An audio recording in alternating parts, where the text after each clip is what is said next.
Vítajte v obci Vyšná Šebastova, ktorá sa nachádza len pár minút od krajského mesta Prešov v krásnom okolí perfektnej prírody. A v nej takáto novostavba, jedná sa o drevodom, o celkovej výmere 171 metrov zastávanej plochy a nachádza sa tu obývačka spojená s kuchyňou, takisto s jedalenským kútom, 3 obytné izby a 2 kúpeľne. Si bol ty?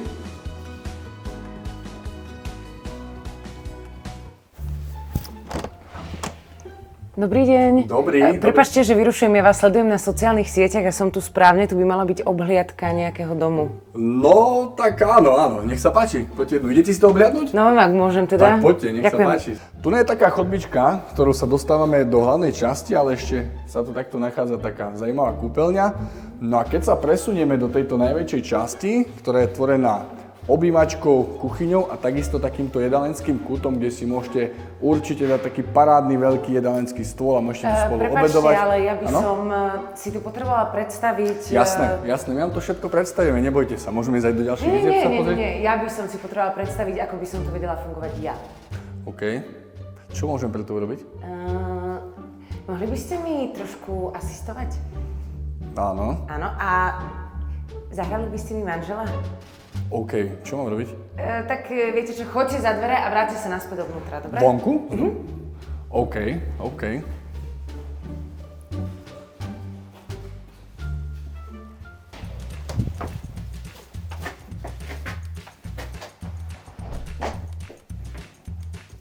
Ahoj.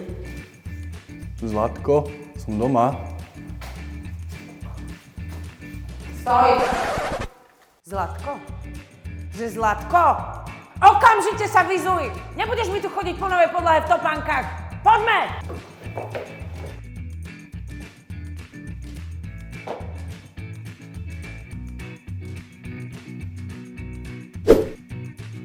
To dobre vidím teraz? Ty si fakt nezdvihol dosku? Okamžite ho zdvihni! Ešte, že tak. Dlhý deň v práci. Chystá sa tu niečo? Stoj! Včera? Si ma nepočul? Vravela som ti, že keď som v kuchyni ja, tak ty tu nemáš čo robiť, dobre?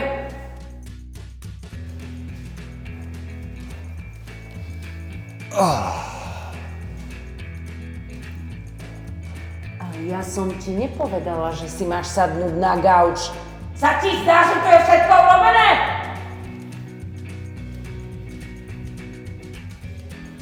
To kam si zasa išiel?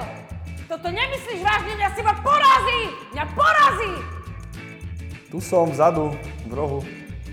Ty čo, nepočuješ? Jasne a zreteľne. No dobre, tak ja vám teda ďakujem veľmi pekne. Mne sa tu naozaj veľmi páčilo, musím sa ešte poradiť s mužom, ale som si istá, že bude nadšený. Ja tiež. Ďakujem, dovidenia, majte sa. No krásne tu bolo, nádherne. Krásne tu je, krásne. Celková zastávaná plocha domu je 171 m2 a z toho je vám určite jasné, že malý dom to rozhodne nie je. Jedná sa o drevodom, takže o pohodovú klímu a nízke náklady budete mať postarané. Dom sa skladá z obývačky spojenej s kuchyňou, kde je nádherná presvetlená jedálenská časť, 3 obytných izieb, 2 kúpeľní, šatníka, technickej miestnosti a malej pivničky. Všade, kde sa len obzriete, sú dekoratívne prvky detailne vyrobené zo sadrokartónu. Fotobunky sú na chodbe a takisto v kúpeľni. Osvetlenie v celom dome je zabezpečené LED technológiou riadenou rádiovo ovládanými vypínačmi a vďaka aplikácii ovládate všetky svetlá aj na diaľku. Steny, ktoré čakajú na dokončenie, sú pripravené na maľbu, obklad alebo tapetu a preto si hravo a veľmi rýchlo viete dom dizajnovo prispôsobiť. Okná v celom dome disponujú maximálnou zrkadlivosťou, čo vám zabezpečí značnú dávku súkromia.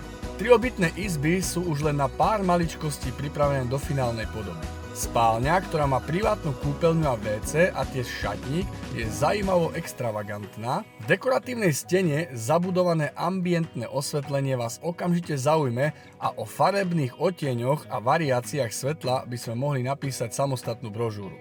V kúpeľniach je zabudované rádio, ktoré vám spríjemní chvíle v nich strávené. Príprava na krb samozrejme nesmie chýbať. Dom je napojený na elektrinu, kanál a takisto vodu. Juhozápadná orientácia zaručuje prísun tepla a slnka aj v zimných mesiacoch. A práve na tejto strane domu vznikol super priestor na terasu, na ktorej určite budete môcť posedávať aj v jesenných mesiacoch. Pozemok je o výmere 652 m2 a vedie k nemu súkromná prístupová cesta, na ktorej nový majiteľ nadobudne spoluvlastnícky podiel. Vyšná Šebastova je obec s cca 1500 obyvateľmi, s materskou školou a krásnou prírodou okolo. Takže po práci šup na hrad Šebeš, pre zdatnejších možno vzdialenejší zbojnícky hrad, alebo sa len tak môžete túlať lesom. Moje meno je Matúš Vetrecin. Ak sa vám táto ponuka páčila, neváhajte ma kontaktovať telefonicky, e-mailom alebo prostredníctvom sociálnych sietí. Takisto sledujte môj YouTube kanál, aby ste sa čo najskôr dozvedeli o všetkých novinkách, ktoré pre vás pripravujeme.